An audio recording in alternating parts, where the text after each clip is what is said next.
সীমান্তে বাংলাদেশি টাকা সহ বিএসএফের হাতে ধৃত সিপিএম নেতা। আন্তর্জাতিক পাচারের সাথে যুক্ত সিপিএম নেতা 3,06,000 বাংলাদেশি টাকা সহ ধরা পড়ল বিএসএফের হাতে। উত্তর 24 পরগনার বসিরহাটের স্বরূপনগরের হাকিমপুর সীমান্তের ঘটনা।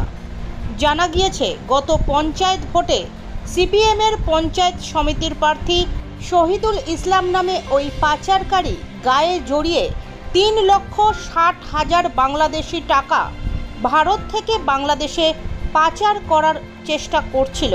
ঠিক সেই সময় বিএসএফের 112 নম্বর ব্যাটালিয়নের সীমান্তের জওয়ানরা গোপন সূত্রে খবর পেয়ে হাকিমপুর চেকপোস্ট থেকে ওই পাচারকারীকে গ্রেপ্তার করে।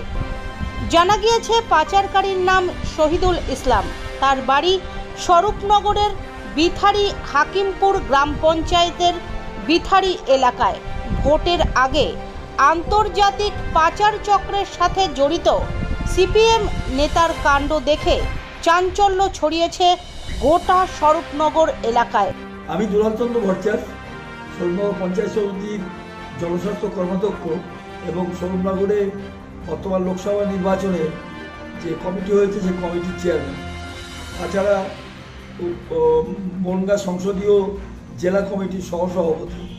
এই কিছুক্ষণ আগে শুনলাম যে বিথারিতে যিনি গত পঞ্চায়েতে সিপিএমের হয়ে পঞ্চায়েত সমিতিতে লড়েছিলেন, যদিও পরাজিত হয়েছেন, তিনি বাংলাদেশের কম বেশি 3 লক্ষ টাকার মতন নিয়ে বিএসএফের কাছে ধরা পড়েছে।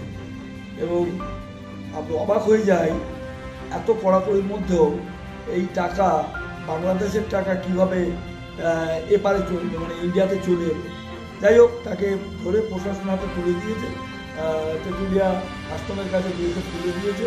আমাদের বক্তব্য অন্য কিছু না, যে সে যে অন্যায় করেছে সে অন্যায়ের দৃষ্টান্তমূলক শাস্তি হোক এবং অন্য মানুষও জানুক যে এই ধরনের পারাপারি করলে এই শাস্তি হয়। ধন্যবাদ।